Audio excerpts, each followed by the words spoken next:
Buenos días, mi nombre es Javier Sánchez, soy el coordinador de Ingurubide. En Ingurubide estamos organizando estos encuentros técnicos, algunos ya conocéis, ya sabéis que los estamos haciendo pues bueno, desde el otoño. Este es el último que vamos a hacer de la temporada de otoño, y estamos ya preparando los próximos encuentros, los que daremos comienzo a partir, bueno, desde mediados de enero aproximadamente, y ya pues bueno, pues hasta junio. Esperamos que en esa nueva temporada los podamos organizar por lo menos a nivel mixto, tanto presencial como virtual. De momento, pues bueno, no nos queda más remedio que hacerlo en este formato, en formato virtual. Agradecer muy sinceramente, pues bueno, pues a todos los ponentes de todas las empresas que están tomando parte, algunos haciendo esfuerzos para adaptarse a esta nueva realidad, a estas nuevas circunstancias. Y bueno, pues hoy tenemos a la Escandella, que nos van a presentar sus productos, sus novedades, especialmente esa teja solar fotovoltaica.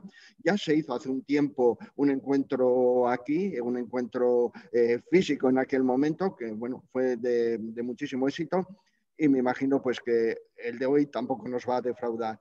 Estará con nosotros Pedro de Manuel, jefe de ventas de la zona norte, y David Martínez, que es el director comercial de Iberia. Pues sin más, voy a dar paso, creo que Pedro, comienzas tú, ¿verdad? Sí. Pues nada, todo tuyo a partir de este momento. Vale, muchas gracias Javier por facilitarnos todas estas temas informáticos. Vamos a intentar presentar un poco la compañía. Gracias a todos por asistir a este encuentro, a este webinario. Y un poco presentaros primeramente la Escandella. A ver, vale.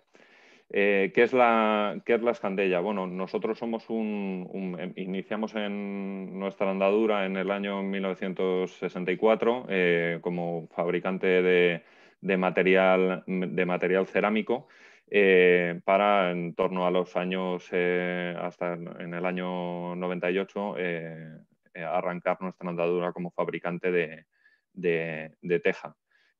Iniciamos con la fábrica de la Escandella 1, la Escandella 2 ya con la fabricación de tejas, y en el año 2004 incorporamos otra fábrica más de la Escandella para fabricación de tejas en el año en el 2004, perdona, en la Escandella 3 y la Escandella 4, y en el año 2015 incorporamos la nueva línea de fabricación en H. Luego, ahora actualmente, en el año 2019, modificamos la línea de la fabricación de vierteaguas. Esto es un poco el inicio de esa fábrica en el año 64, una fábrica local en la población de Agoste, en Alicante, que se ha transformado en una gran fábrica con una superficie de más de 55.000 metros cuadrados cubiertos de fábricas, todos en una misma factoría, con canteras propias y con un amplio patio.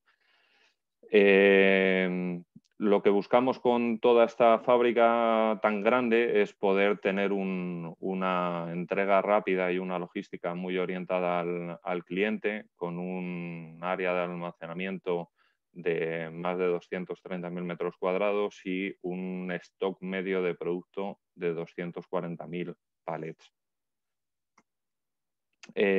Como fábrica y como planta, somos la planta de fabricación de teja cerámica más grande del mundo, con una fabricación de 5 tejas por segundo, una cartera de más de 1.900 clientes activos.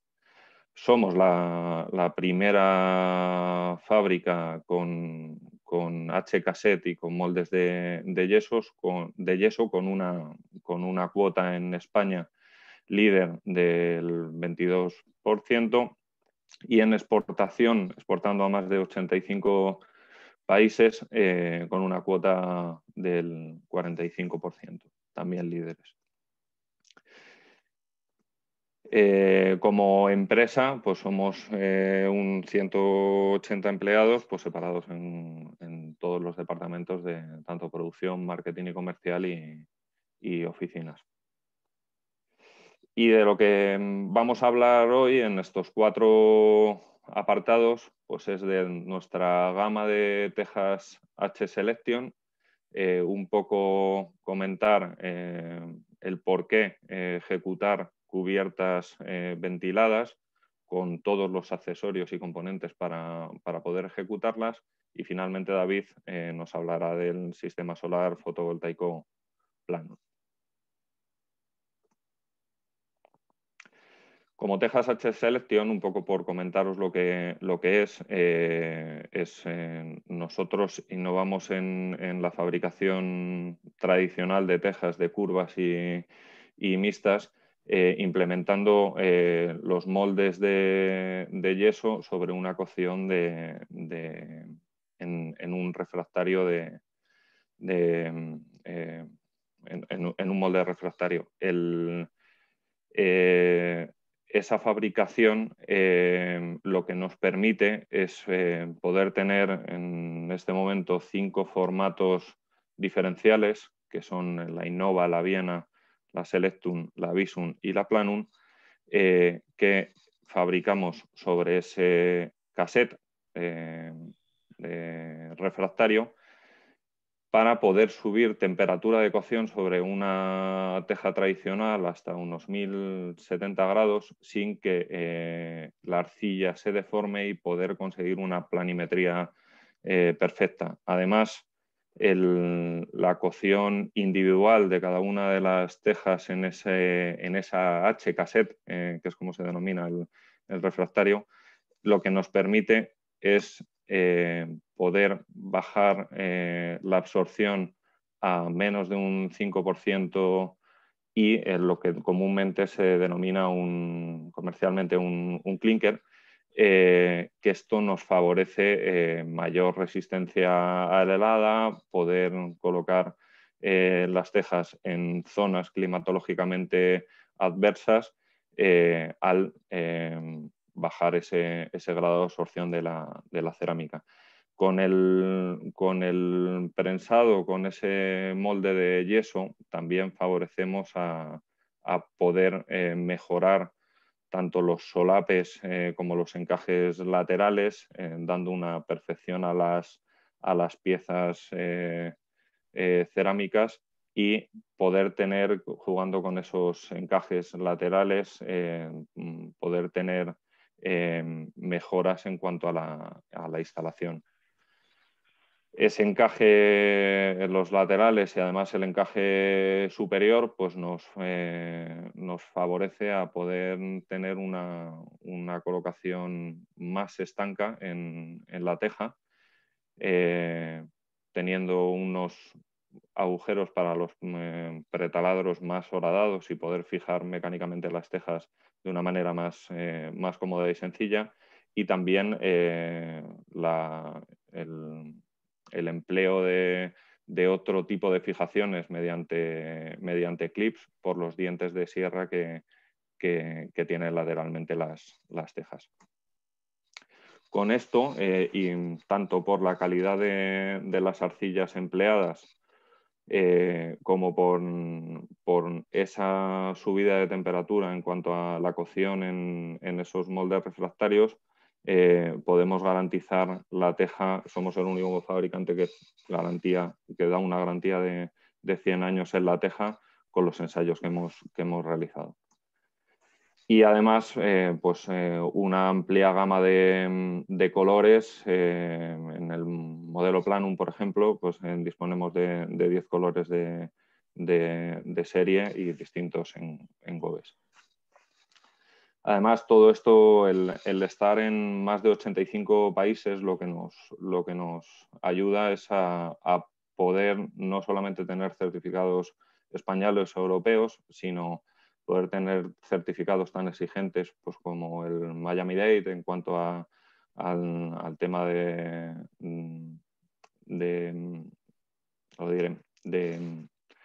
huracanes y movimientos de las tejas, el australiano y, pues, por ejemplo, también un certificado francés que es el más exigente en cuanto a laicidades y a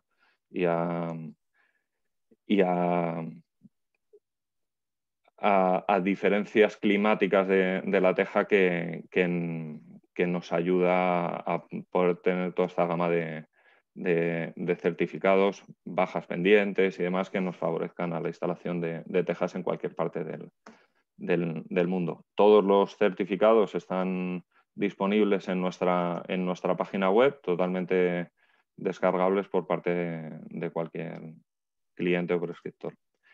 Aparte de la gama de tejas, lógicamente disponemos de toda la gama de piezas disponibles para cualquier punto singular en la cubierta, tanto con la gama de tejas tradicionales como con la gama de tejas fabricadas en H. En cuanto a la instalación, ¿por qué damos tanta importancia al sistema y a ejecutar las cubiertas ventiladas? La cubierta es la parte de la vivienda donde más pérdidas calóricas tiene y comparado con cualquier otro punto de la casa es donde más deberíamos prestar atención. En cuanto a muros, últimamente sí que se está poniendo mucho en sistemas de SATE y demás, y se está teniendo muy en cuenta, pero la cubierta en ese aspecto sigue siendo un poco una gran abandonada y se coloca en muchas zonas de una manera muy tradicional. El tener una microventilación por debajo de la teja lo que aseguras es mantener una temperatura constante en el bajo cubierta, que es donde vivimos todos, y poder evitar así gastos de más en cuanto a calefacción e aire acondicionado y poder favorecer económicamente tu vivienda.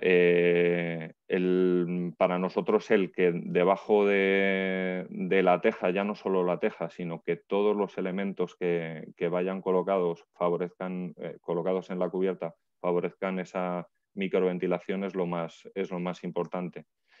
Así, en todas esas colocaciones en seco, pues nos evitamos posibilidad de condensación o de pequeñas filtraciones de agua al poder tener una cubierta ventilada que favorezca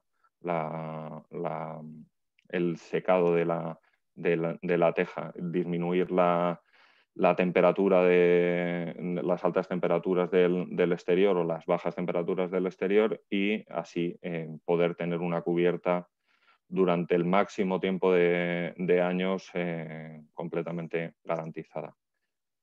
Por lo tanto, es tan importante la teja como todos los elementos que se puedan colocar en esa cubierta. Para eso disponemos de toda una gama de complementos de tejado para esa colocación en seco. Un poco haciendo un esquema de qué es lo que recomendaríamos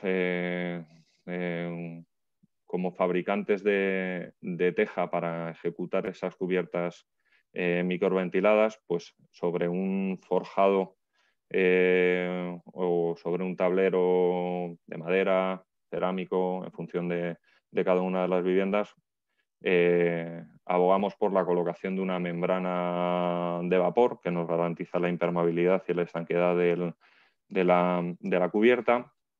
Sobre esa membrana, la colocación de un aislamiento en función del código técnico y la zona geográfica, pues de mayor o menor espesor del material que sea para bajar la temperatura.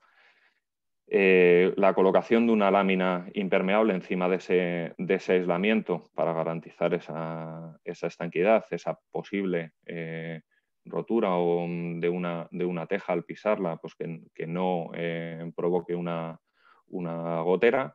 esas láminas impermeables con unas cintas adhesivas entre ellas para la correcta impermeabilización de la cubierta, y la colocación para que favorezca a esa ventilación interna que tiene que llevar la cubierta, la colocación de un doble rastrel, bien sea con rastreles metálicos de PVC o como la mayoría de las cubiertas del norte van colocados con rastrelado de madera, un rastrel primario y un secundario, para que ya favorezca, tenga una entrada de aire continua la cubierta por la parte del alero y la evacuación por la parte de la cumbrera. En el alero, la posibilidad de colocaciones de distintos sistemas, o bien peines de alero para evitar la entrada de pájaros, roedores, y favorecer la ventilación, o rejillas, y también la posibilidad de ejecutar esa ventilación por la parte del alero con distinta gama de piezas de material cerámico. La sujeción de las tejas al rastrel, siempre en esas cubiertas en seco, de una manera mecánica, tanto con tornillería como la posibilidad de colocarlas con ganchos o con clips, como había comentado antes, las tejas por los dientes de sierra que poseen. El aire que entra por la parte del alero tiene que acabar en la cumbrera, naturalmente, con la ventilación, con las tejas de ventilación, pero esto sería un detalle de cómo colocar una cumbrera en seco, con unos soportes para colocar ese último rastrel de cumbrera, impermeabilizados con unas bandas con membrana o sin membrana, preferiblemente con membrana, unas bandas para evitar la entrada de agua y permitir la salida de aire que va circulando por debajo de la teja. Como detalle a esos dos pasos, pues esto sería un corte de sección de esa colocación de la línea de cumbrera, con el rastrel, la teja, la banda de membrana impermeable, y encima la colocación de la cumbrera o caballete. Esta cumbrera o caballete iría fijada mecánicamente con unas abrazaderas al rastrel, y la posibilidad de la colocación, pues tanto en encuentros de paramento vertical como encuentros con chimenea, lima ollas, cualquier posibilidad de un punto singular en la cumbrera, pues mediante bandas de aluflex, lagrimeros o lima olla. Así acabaría una limatesa o una cumbrera colocada en seco, con unos detalles de colocación. Todo esto, que pueda parecer un poquito complicado en cuanto a despiece, nosotros facilitamos un servicio de despiece de cualquier cubierta gratuito. En nuestro departamento técnico, en cualquier obra que pudierais tener, nos podéis pasar los planos para hacer un cálculo y un despiece de todas las piezas cerámicas y tejas cerámicas, tanto de los componentes de tejado. La no colocación de cubiertas de esta manera en seco, pues todos tradicionalmente sabemos que puede provocar muchas patologías. No ventilar los tejados y la colocación de las piezas con mortero, aunque el código técnico no lo permite, pues tradicionalmente se sigue ejecutando, y lo que provoca pues son exfoliaciones de la teja, roturas, cambios de temperatura que el mortero no admite y lo que hace es tirar de la teja, provocando esas roturas. Se utilizan pinturas de clorocaucho para intentar evitar la filtración en todas esas tejas saltadas, pero realmente lo básico es ventilar la cubierta para que no suceda esto. Colocaciones con pendientes inferiores a lo que marca la norma, no ventilado, como vemos ahí en detalle en el encuentro del paramento, pues lo que provoca es que con pendientes muy bajas y la teja montada sin ventilación, pues de roturas en la cubierta, a diferencia pues, de un montaje en seco donde la ventilación lo que hace es dar las ventajas que necesita y que anteriormente he comentado respecto al tejado. Somos una empresa que está continuamente innovando y tenemos dos proyectos. Uno, el Vertical Roof, de la posibilidad de colocación de tejas en vertical, y otro es el sistema solar, que ahora va a comentar David. Y por mi parte, nada más, he intentado resumirlo lo máximo posible, un poco a qué nos dedicamos y cómo deberíamos montar las cubiertas. Muchas gracias y damos paso a David con el tema de la teja solar.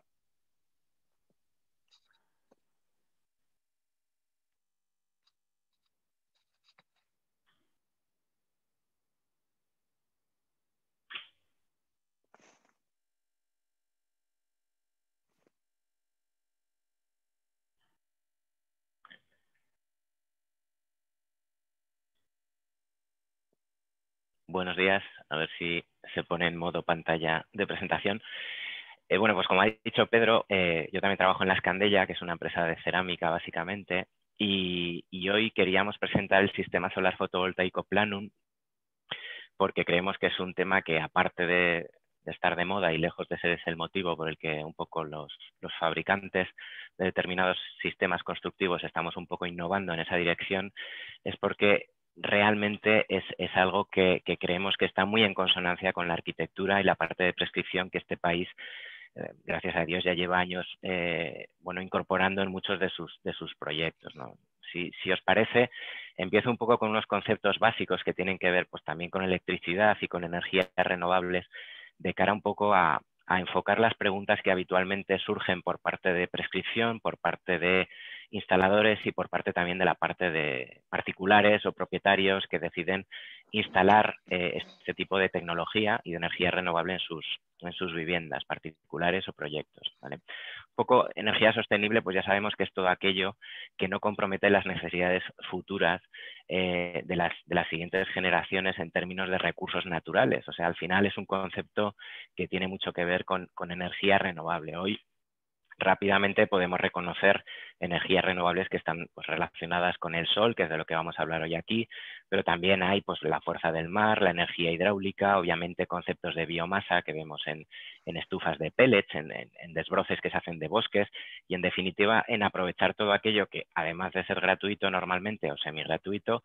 pues bueno, no compromete un poco el medio ambiente y no consume recursos que no se van a volver a generar con bastante espacio de tiempo. De todas formas, aquí hay dos conceptos. Por una parte está el concepto de aprovechar esa energía que la naturaleza nos da y por otra parte está un poco en modificar determinados hábitos de consumo o malas prácticas que vienen también siendo instauradas o que se ven con bastante facilidad en el país y afortunadamente cada vez menos, y que están muy ligados también a un consumo y a sistemas constructivos y al concepto ahorro, que es el que rápidamente entiende o entendemos los particulares, ¿no? Hoy nos vamos a centrar en la energía solar. Vamos a hablar un poco de la fotovoltaica. Ya sabemos que la Tierra describe una trayectoria elíptica sobre el Sol, y por eso tenemos distintos usos horarios, sobre todo distintas horas de sol y con distinta intensidad, con distinto ángulo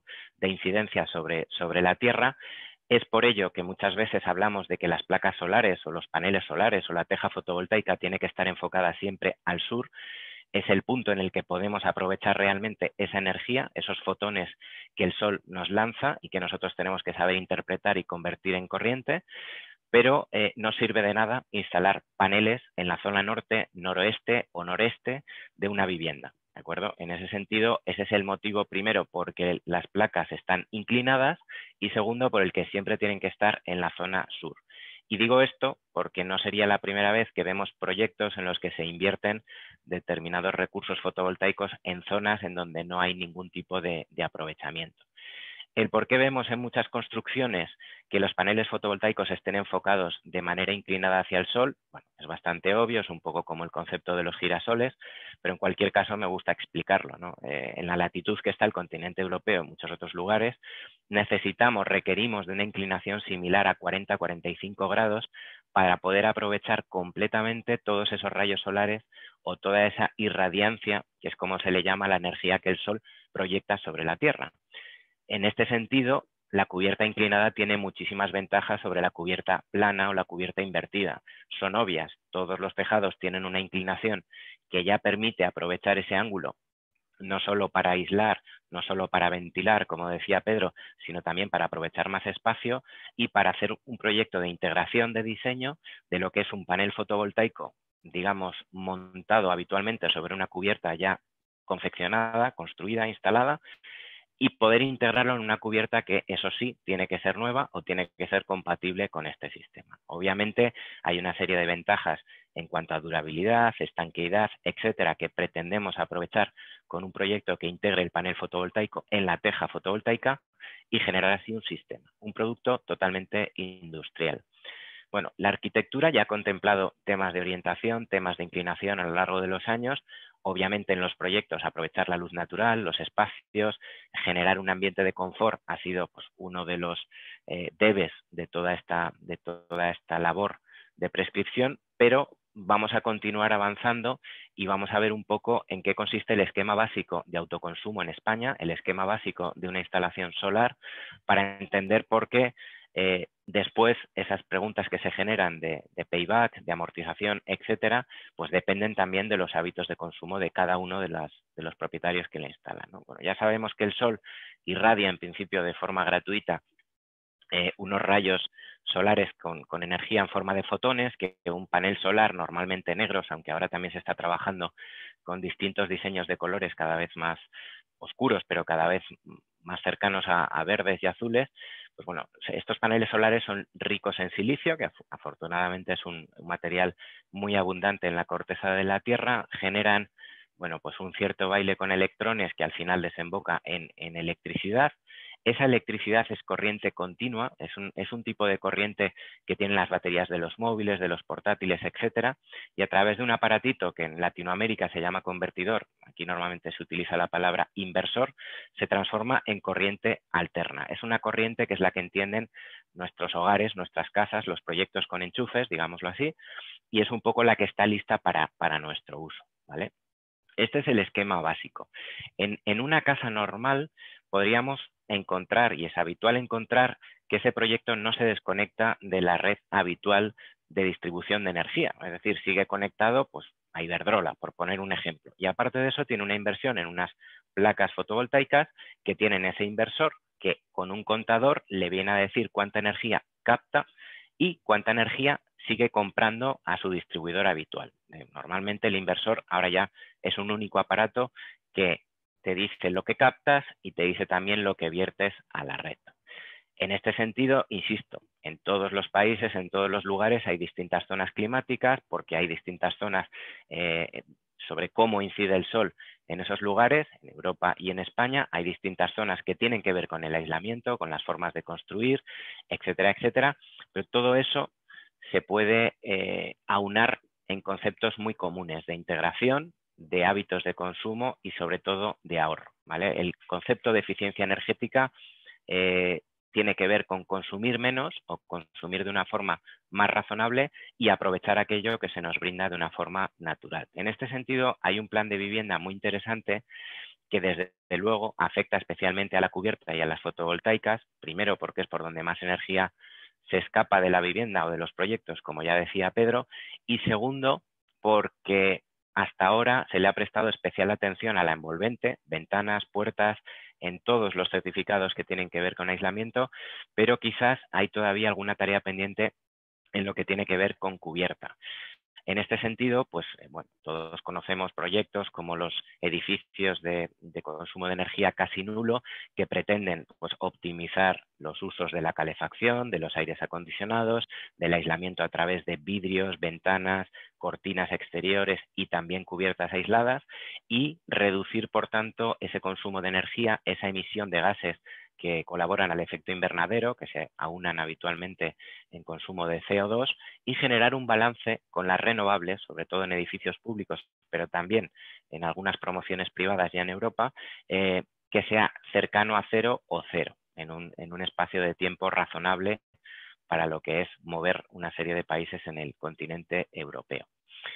Pasaré por alto algunas diapositivas que tienen que ver, obviamente, con construcciones o proyectos que tienen más que ver con el ámbito público, hospitales, edificios públicos, etcétera. Pero sí que me parece relevante tener en cuenta que, al igual que ocurrió hace años con los electrodomésticos, ya hay una clasificación, como todos sabemos, de los edificios con una etiqueta que mide no solamente la cantidad de energía que este edificio consume, sino la cantidad de emisiones de dióxido de carbono, interpretados en kilogramos CO2 por metro cuadrado año, que el edificio, el proyecto, la vivienda, el unifamiliar genera, ¿de acuerdo? En este sentido, pues bueno, yo creo que cada vez vamos a ser más conscientes de lo que estamos comprando, adquiriendo o alquilando, y desde luego a nivel de reforma pues genera un valor añadido que no solo tiene que ver con el ahorro, sino también con la categorización de aquello que compramos.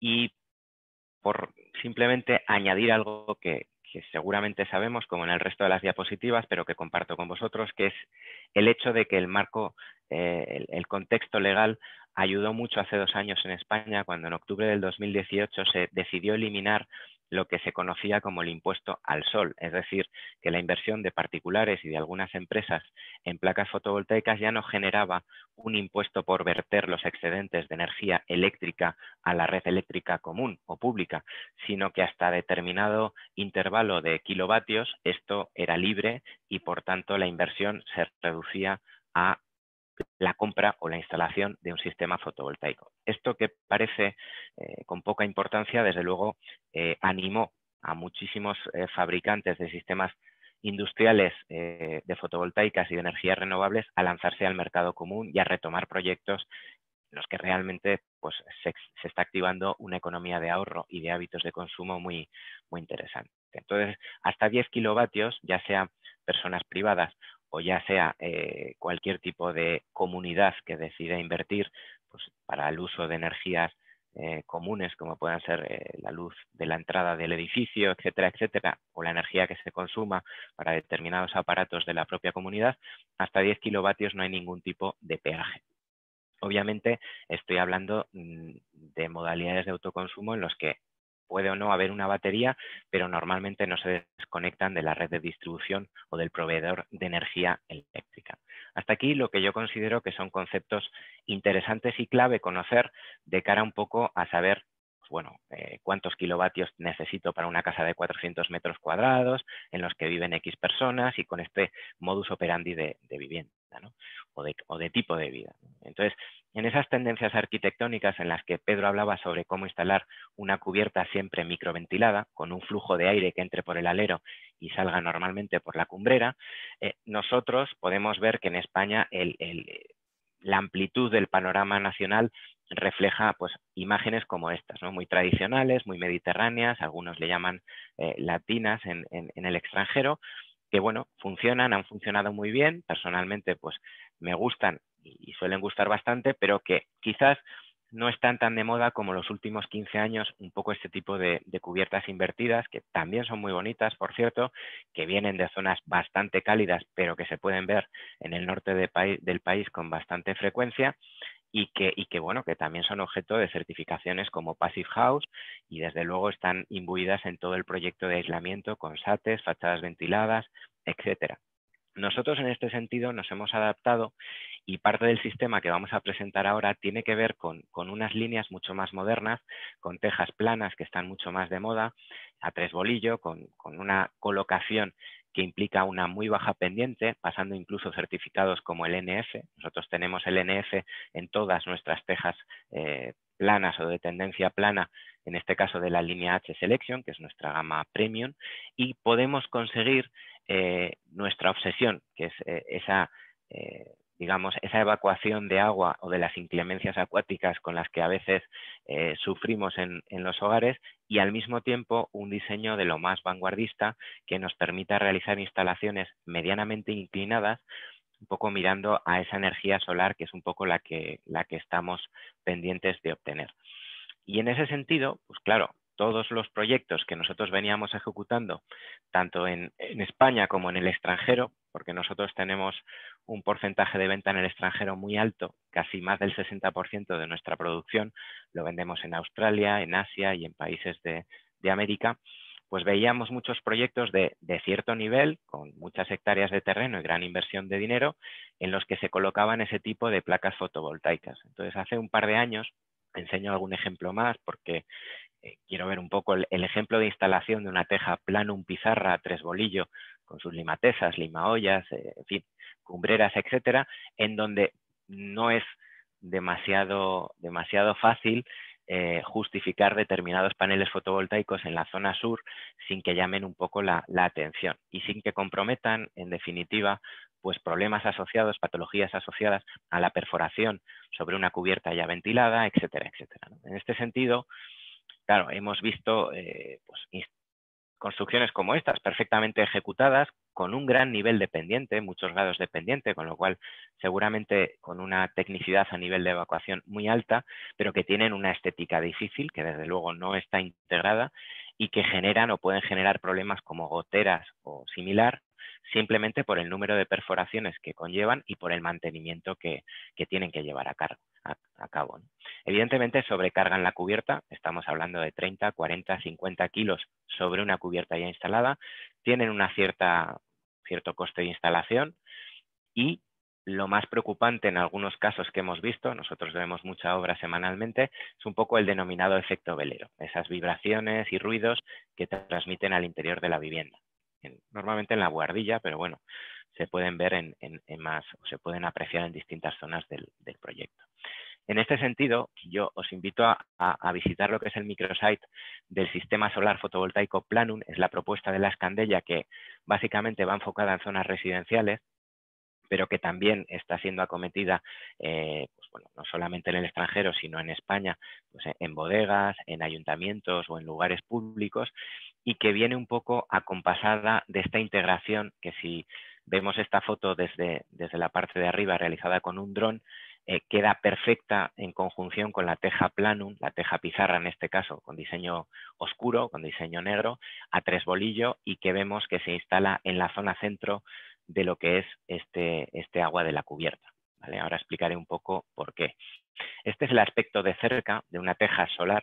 Insisto, está dentro de un sistema porque todas las piezas que aquí no se ven, que forman parte del sistema Planum cerámico, que son medias tejas, dobles tejas, tapones, remates laterales, cumbreras, etcétera, pues forman parte de todo un sistema microventilado que, además, debajo lleva una serie de componentes de impermeabilización, de rastrelado, etcétera, etcétera, que permiten garantizar microventilación, aislamiento y confort, además de obtención de energía solar, en este caso, ¿vale? Y de una energía renovable.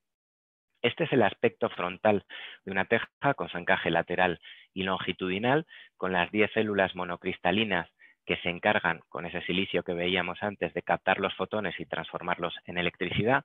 La parte trasera es completamente estanca, pero está microperforada para ventilar determinadas áreas de la teja solar que lógicamente captan calor o captan energía que es expulsada también en forma de calor. Tiene un cableado macho-hembra que permite que sean conectadas en serie de forma muy sencilla y de hecho es una teja solar que está concebida para que sea instalada por el propio instalador de teja cerámica, ¿de acuerdo? El material que compone esta teja solar, totalmente integrada con el resto de la cubierta y de las piezas cerámicas, es un material no cerámico porque es un material que sufre un mayor grado de dilataciones y un mayor grado de necesidad de estanqueidad con respecto a determinadas bases que en este caso nosotros como fabricantes de teja cerámica optamos por desechar. Obviamente, en términos de eficiencia, la cubierta inclinada juega un papel muy relevante, por lo que he comentado antes de la orientación al sol, pero era una obsesión que, aparte de que quedara integrada y estuviera perfectamente diseñada para encajar con la Planum, fuera fácil de instalación, muy rápida, ¿de acuerdo? Estamos hablando de dos industriales que trabajan, en este caso la ingeniería eléctrica y el instalador de teja, trabajan casi al mismo tiempo sobre una cubierta y lo que nosotros ofrecemos como fabricantes pues son 10 colores de carta disponibles en stock, en este caso en esta fábrica que tenemos en Alicante, y un breve díptico donde podrán ver pues todas las conexiones en serie que recomendamos y las características técnicas más relevantes. El material, como antes decía, es un EVA, que no deja de ser un foamy en inglés, es un derivado plástico de alta calidad que está combinado con un TPT, un Tedlar poliéster Tedlar, que lo que viene a ser es el componente básico de vidrio que utiliza cualquier placa fotovoltaica. Y aquí un poco el nivel de rendimiento de una teja solar, transmitir que son 47 vatios. Como 3 tejas solares, aproximadamente, en realidad son 3,2, desarrollan 1 metro cuadrado de área, podemos decir que contamos con 148 vatios por metro cuadrado. Esto nos viene a diferenciar también en términos de eficiencia, en términos de captación de energía, con muchas de las opciones que hay en el mercado, porque el rendimiento de esta teja solar es de un 17%. En cuanto a la garantía, el nivel de garantía que da este producto es de 25 años. Es decir, me explico. Durante 25 años nosotros garantizamos que al menos el 85% de esos 47 vatios que es capaz de captar la teja solar se van a mantener.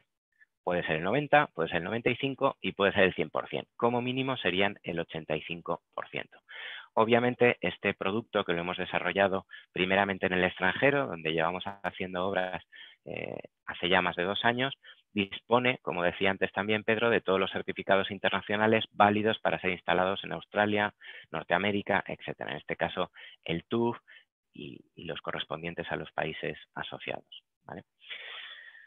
Bien, aquí vemos un poco lo que es descargable desde nuestra website, no solamente desde la microsite dedicada al sistema solar fotovoltaico Planum.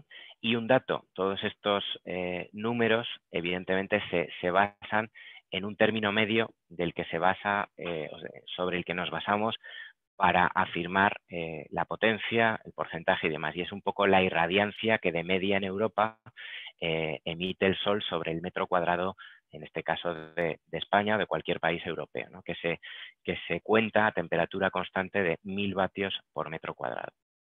El peso de la teja es de 11,2 kilos. Recordemos que una teja de este tipo equivale a 3,5 tejas cerámicas de nuestro modelo Planum y por tanto es transportable, dispone de tetones en la parte trasera que reposarán sobre el rastreo secundario y es muy fácil de instalar. Para todo ello os animo a que os descarguéis el manual de instalación técnico en el que hay información mucho más detallada a nivel de las conexiones en serie, de las precauciones a tener en cuenta, del juego que da esa pieza, que no es exactamente el mismo juego que da la teja cerámica, y de una serie de consejos que hemos podido obtener en los 5 proyectos que hemos desarrollado este año en España, en Madrid, Sevilla, Barcelona, Murcia y ahora dentro de muy poco en Valencia, y que seguramente llevaremos a cabo en el norte en el transcurso de los próximos meses. Nos gusta que haya obras cercanas a cada zona en la que intervenimos, pues para que sea apreciable y comprobable un poco el nivel de integración que tratamos de transmitir. A nivel de instalación no quiero extenderme mucho, pero este modelo de tejas empieza de alero a cumbrera, de derecha a izquierda, y nosotros siempre recomendamos que las tejas solares, que en función del sentido en el que vayan están identificadas con un adhesivo verde o con un adhesivo rojo, estén siempre instaladas en la zona centro de lo que es el tablero o el agua de la cubierta. ¿Por qué? porque en el alero, en la cumbrera, en las zonas laterales es donde más tensiones o, digamos, mayor exigencia de viento se dan. De hecho, el alero siempre está levantado para que no cabecee por un efecto estético, pero también porque es donde más sufre con las inclemencias del viento, en este caso, ¿no? Sobre todo si están en zonas sobreexpuestas cerca del mar, de la montaña, etcétera. Y además preferimos que la teja, a pesar de que aguanta 2.400 pascales, que vienen a ser unos 240 kilos, preferimos que la teja no sea pisable, pero que no sea transitable. Primero porque resbala y segundo porque lo que pueden dañar, se puede ver dañado, es un poco la placa fotovoltaica, ¿de acuerdo? Y no obtener, por tanto, ese rendimiento de 47 vatios que aporta cada teja solar. Y en este sentido, obviamente, hay que tener en cuenta el nivel de pendiente. No es lo mismo zona 1, zona 2, zona 3. Siempre vamos a recomendar, y de hecho es condición sine qua non, una cámara de ventilación de al menos 5 centímetros, porque esta teja solar dispone de una pequeña barriga por la que ha de salir ese aire caliente y es importante que éste circule y se evacúe. Y obviamente, pues no es lo mismo hacer, no sé, una casa en una zona de montaña muy cerca del mar y con vientos no huracanados, pero digamos muy expuestos, a hacerlo en una zona, pues en un valle que esté más protegido, ¿no? En cualquier caso, yo sí que recomiendo impermeabilizar, aparte de aislar con un componente o con un producto aislante adecuado a cada zona de temperatura, impermeabilizar la cubierta para máxima seguridad a nivel de instalación. En este sentido, todas las piezas cerámicas que componen el sistema pues dan solución no solamente a la parte estética, sino también a colaborar en esa ventilación. Cada 7 o 12 metros cuadrados es recomendable generar o instalar una teja de ventilación. Hay distintas opciones y que colabore en la refrigeración de la cubierta. Esto no me voy a detener. Pedro ha hablado ya sobre el doble rastrelado, los antinidos, las limatezas, las limaollas. Evidentemente forman parte del sistema y esta es una imagen, en este caso con rastreles de madera. Lo que se ve en la foto únicamente es el rastrel secundario, el primario está, digamos, por debajo de esa lámina impermeabilizante, que en este caso es de color verde. Esta es una imagen de Australia. Como ven, hay dos oficiales, dos profesionales, en este caso uno instalador de teja y el otro va realizando la conexión con un cableado. Esta es una obra que realizamos hace 5 meses en la población de Pilas, en Sevilla, de un tamaño no muy grande, pero considerable a nivel de faldón, en donde voy a compartir el vídeo, me parece interesante, sobre cómo se realizó esta instalación y un poco el aspecto final que cobra el proyecto. Bueno, aquí vemos el enfoscado sobre el que se asentó, colocación del aislamiento, en este caso a 3 bolillos. Recordemos que es contrajunta, como nosotros recomendamos la instalación de la Planum, y con esos adhesivos rojos en serie o verdes se va reposando la teja sobre el rastrel secundario y se van uniendo macho-hembra los conectores. Es bastante rápido. Obviamente la preparación y el planteamiento de toda la obra es lo que se lleva más tiempo. Pero bueno, esto es Sevilla. Si no recuerdo mal, la instalación se llevó a cabo en julio de este año. Y como veis, queda perfectamente integrada en la cubierta que en este caso desarrollamos. Vale.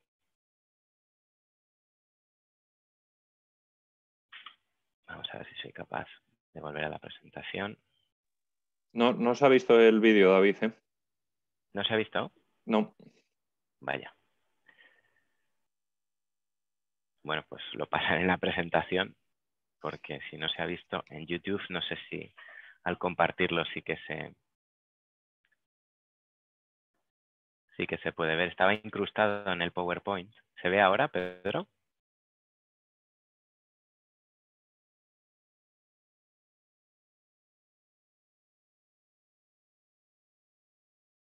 Bueno.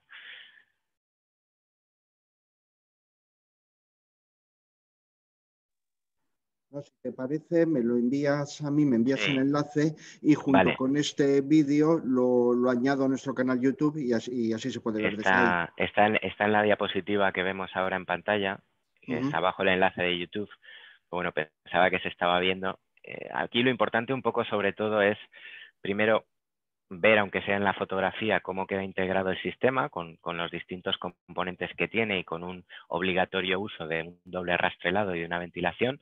Y a partir de ahí conocer que somos nosotros quienes nos encargamos de manera gratuita y con un espacio de tiempo de 3 días de generar un informe en el que decimos todas las piezas que creemos que tienen que ir en la cubierta. Lo único que necesitamos, obviamente, son los planos de la cubierta en AutoCAD o en un formato similar, y en 3 días pues nosotros incluso valoramos pues todos los remates laterales, todas las piezas y la teja solar. Este es otro ejemplo que quería mostrar en la población de Begas, en Barcelona. Este lo fui a visitar yo personalmente. Es una obra algo más pequeña, pero es una construcción Passive House, además tiene un certificado premium y bueno, se trata de un tejado con bastante baja pendiente, como podemos observar, en donde la propiedad optó por un color rojo rústico, que a mí personalmente no me disgusta para ese nivel de integración que estamos hablando, y en donde los resultados, no voy a compartir el vídeo porque veo que no se aprecia, pero los resultados pues los estuvimos filmando también con un dron desde arriba, desde abajo, y la verdad es que son sorprendentes, son muy, muy agradables a la vista. En este sentido, lo que a nosotros nos obsesiona también es el concepto de evacuación de agua y de estanquidad. Y realmente, cuando uno está a 1,5 metros de la teja, y bueno, yo no la llegué a pisar, lo que es la fotovoltaica, pero sí la cerámica, queda perfecto. O sea, realmente es muy satisfactorio. Y esta es una obra de Aranjuez en la zona centro, en este caso con rastrelado de madera otra vez, en el que la lámina impermeabilizante sí que va por debajo del rastrel primario, que es un poco el que permite evacuar el agua o la posible entrada de agua por cumbrera y por otras zonas, y en donde también podemos ver, aquí está sin acabar todavía, un poco el aspecto final, ¿no?, de este acabado. Estos son obras en el extranjero, en este caso en Australia, que fue donde primero comenzamos a instalar este tipo de sistema, otro tipo de vivienda, muchas de ellas de madera. Desde luego la parte de la cubierta siempre es de madera. Luego hay algunas paredes que disponen de mampostería, y este es un poco el aspecto de ese proyecto, que bueno, un poco especial obviamente, pero que viene a ver. Nosotros no somos partidarios de que la teja solar llegue al alero, pero bueno, en algunas situaciones ha sido así y tampoco genera un problema grave, ¿vale? Y esto es por compartir también, bueno, esto es un proyecto en Panamá que estamos en fase de ejecución. Ya digo, normalmente está enfocado en proyectos particulares, pero también es cierto que de vez en cuando se generan proyectos de mayor envergadura. El packaging, la forma en la que tenemos de suministrar el producto, son en cajas de madera de 12 unidades, 6 de un color rojo y de otro color verde. Me refiero a un color que identifica un sentido u otro sentido para esa conexión en serie que recomendamos y que es necesaria, por otra parte, ¿vale? Y en cuanto a las principales preguntas que se nos formulan a nivel sobre todo de propietarios y también desde la parte de prescripción, es un poco pues cuánta potencia se debe instalar, a qué ahorro aspiro, qué presupuesto tienen, cuántos años se amortiza, cuál es el payback, qué ocurre si llueve o si está nublado 20 días de un mes, un poco cuál es el mantenimiento y si se puede desconectar completamente, ¿no? Bueno, yo para esto siempre recomiendo primero una revisión de la factura actual del proveedor que tengamos de energía. Primero porque allí nos dicen rápidamente a qué tarifa nos estamos acogiendo, cuál es la que tenemos contratada, en función de si vivimos en un piso de 90 metros cuadrados o en una casa de 400 metros, con piscina climatizada, con un vehículo eléctrico quizás, con 4 personas que trabajan en la propia casa y que tienen encendido el ordenador constantemente, en fin, una serie de cuestiones que lógicamente influyen a la hora de determinar qué cantidad de energía necesito, ¿no? Y para eso, pues está muy bien observar el consumo medio mensual. Aquí está subrayado en la propia factura que seguramente todos recibimos, si no mensualmente, cada 2 meses, ¿no? En este sentido, ya nos podemos hacer una idea de cuánto necesita nuestra vivienda. El precio medio que pagamos, pues también es interesante, teniendo en cuenta que en España el precio de la electricidad varía mucho en 3 franjas básicamente horarias. Y desde luego por la noche, de 12 de la noche a 8 de la mañana, es el tramo más económico. En este sentido, se pueden ayudar a tomar decisiones como, por ejemplo, con un simple temporizador en determinadas circunstancias, pues poder poner tanto lavadoras como lavavajillas o cosas así a las 7 o a las 6:30 de la mañana y que a las 8 ya se hayan acabado, por no hablar de cargar el coche eléctrico. Comenzaba la presentación hablando de hábitos de consumo, porque todo esto tiene un poco que ver con también saber aprovechar las ventajas que nos aporta nuestra red de distribución y la política de las energías eléctricas actuales, ¿no?, del país. Y en este sentido, es relevante un poco generar un cálculo en el que, bueno, depende de la situación, pero casi siempre se anima desde todos los fabricantes a no desconectarse de una red eléctrica, a no ser que no quede otro remedio. El uso o no de una batería te permite acumular energía que tú consumas o de la que puedas disponer cuando el sol no esté presente. Lo que ocurre es que precisamente cuando el sol no está presente en nuestras viviendas es cuando la energía es más económica o más barata en España. Entonces, hay que tener en cuenta que una batería puede costar entre 4, 7, 8.000 euros, que normalmente ocupa un espacio no como una lavadora, pero muy similar, y que desde luego cada 10 años, hoy por hoy, hay que renovarlas. Con lo cual, aparte de encarecer un poco la instalación, tiene un componente de mantenimiento y un componente de que tiene pues una cierta obsolescencia, ¿de acuerdo? En este sentido, me gustaría compartir que en España, y estoy contando pisos y viviendas unifamiliares, la potencia eléctrica media contratada está entre los 3,45 y los 4,6 kilovatios. Francia, como país vecino que tiene una gran cantidad de viviendas unifamiliares aisladas o dentro de un núcleo urbano pequeño, pues como referencia quisiera compartir que normalmente entre 1,5 y 2,5 kilovatios es lo que utilizan viviendas de 300 metros cuadrados a 400. ¿Vale? Es incluso la media suele ser superior a los 150, 180 metros cuadrados que podemos tener en España. Y en este sentido, el saber, una vez que se opta, pues imaginemos que necesito 3 kilovatios. El saber a cuántas tejas solares vamos a tener que recurrir es tan fácil como dividir 3.000 entre 47. Y evidentemente disponer del espacio en metros cuadrados necesarios enfocados al sur para instalar este tipo de sistema. Es importante, y además aquí hay una potestad de cada comunidad autónoma de gestionar una serie de subvenciones que en algunos casos pueden implicar pues, un no pago, un descuento muy importante de lo que es el IBI, pero también, y por ejemplo en la Comunidad Valenciana hasta hace muy poco, había una subvención que afectaba directamente al IRPF de los propietarios de ese proyecto o de esa vivienda. Es bastante habitual la publicación de ayudas estatales o de las propias comunidades autónomas a la instalación de este tipo de energías renovables que desde luego revierten en el beneficio de toda la comunidad, ¿no? Y en este sentido, pues yo animo también a que para cualquier proyecto siempre se revisen, y estos son enlaces comprobables y desde luego actualizables, cualquier tipo de ayuda a lo que es una instalación de este nivel. Más o menos de qué porcentaje, de qué precio estamos hablando en una instalación. Bueno, primero partimos de la base que hay un proyecto de instalación de una cubierta nueva. Obviamente esto depende de las piezas especiales que se instalen en los metros cuadrados, pero más o menos el sobrecoste con estos niveles de instalación que estamos hablando en kilovatios, de unos 3 kilovatios, 3.000 vatios, estamos hablando de unos 7.500 a 8.000 euros, digamos, de inversión en lo que es una fotovoltaica completamente integrada y con una eficiencia de un 17%. Francamente es una apuesta bastante buena de la que nosotros podemos hacer el estudio en cualquiera de los proyectos que quieran compartir con nosotros, ¿de acuerdo? Y un poco hasta aquí es hasta donde queríamos leer, sin entrar en más detalle, porque después está la casuística de cada zona y de cada proyecto. Muy bien, por mi parte bueno, pues he concluido. Si alguien quiere realizar alguna consulta, el procedimiento, la mejor forma es a través del chat. Si alguien, creo que esa es la mejor forma Sí, para como evitar queráis. ir activando micros. Ah, vale. Y si no, pues bueno, están vuestros datos de contacto y se pueden dirigir directamente a vosotros con cualquier tipo de consulta, entiendo. Sí, sin ningún problema. Yo, de hecho, compartiré contigo el PowerPoint en PDF. Ahí están nuestros correos electrónicos y a través de la website pues rápidamente le pueden dar nuestros móviles o cualquier teléfono de contacto. Perfecto. Pues si alguien se anima a realizar alguna pregunta ahora en directo y si no, pues bueno, damos por finalizada la sesión. ¿Alguien se anima?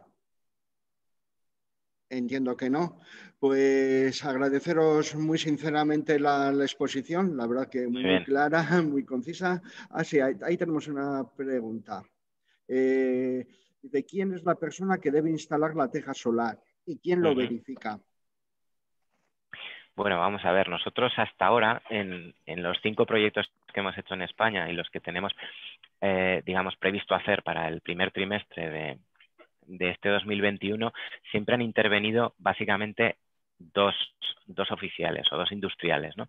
Por una parte, el instalador de teja cerámica, que está muy acostumbrado a todo el tema de la impermeabilización, el aislamiento, el doble rastrelado, las piezas especiales y la propia teja cerámica, y el día que se efectúa la instalación de la teja fotovoltaica, que suelen ser horas, porque es reposar la teja y conectarla en serie, normalmente hay un electricista o una ingeniería eléctrica que o bien hace la conexión de teja sobre teja en serie y evidentemente instala todos los dispositivos que ayudan a controlar que la eficiencia de esa teja es la correcta y que baja todo ese cableado con el inversor y la instalación del inversor o de la posible batería al proyecto y al domicilio. Es decir, son dos industriales, ¿de acuerdo? Cada uno se responsabiliza de su parte.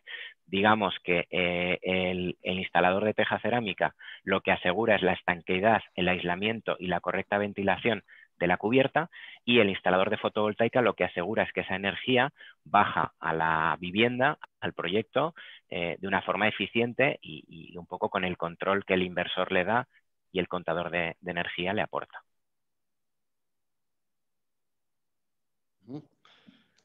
No entra, mientras tanto, ninguna... A ver, sí, matiza, me refiero a si se necesita alguna certificación por la instalación. Sí, bueno, hay que dar de alta, lógicamente, en industria, que eso es un poco de lo que se encarga la homologación y la validación de todo ese sistema, es un poco por lo que cobra la ingeniería eléctrica, ¿no? Es el trabajo que desarrolla la empresa de homologación de electricidad. Si entra alguna pregunta más. Son trámites que se han facilitado mucho desde octubre del 2018 y que ahora, en primer lugar, se van a una base de datos de cada comunidad autónoma y después se comparten con el Estado. Pasan por industria, inevitablemente. Perfecto. Bueno, pues si os parece, únicamente reiterar un par de avisos. Tanto este vídeo, porque hemos grabado la sesión, junto con los vídeos que nos han podido ver y que nos facilitaréis, los subiremos a nuestro canal de YouTube. También entre los asistentes compartiremos el PowerPoint, aquella documentación que nos hagáis llegar. Y el último aviso ya por parte de Ingurubide, pues bueno, recordar lo que comentaba al principio, que estamos preparando la programación de encuentros técnicos ya para la próxima temporada, de enero a junio. Y bueno, si alguien tiene interés en recibir información puntual a medida que los vayamos publicando, o bien tanto en la web, o bien puede registrarse si aún no está registrado a nuestro servicio de notificaciones y puntualmente, pues bueno, iremos enviando información de cuántas novedades vayamos, pues bueno, implementando. El año que viene creo que tendremos unas cuantas. Estamos en proceso de adaptación, entonces yo creo que habrá bastantes novedades. Pues sin más, agradecer la asistencia a todas las personas que habéis estado conectadas y indudablemente a los dos ponentes pues bueno, por tan magnífica explicación. Muchísimas gracias. De acuerdo, gracias. Muchas gracias a todos. Chao. Hasta luego.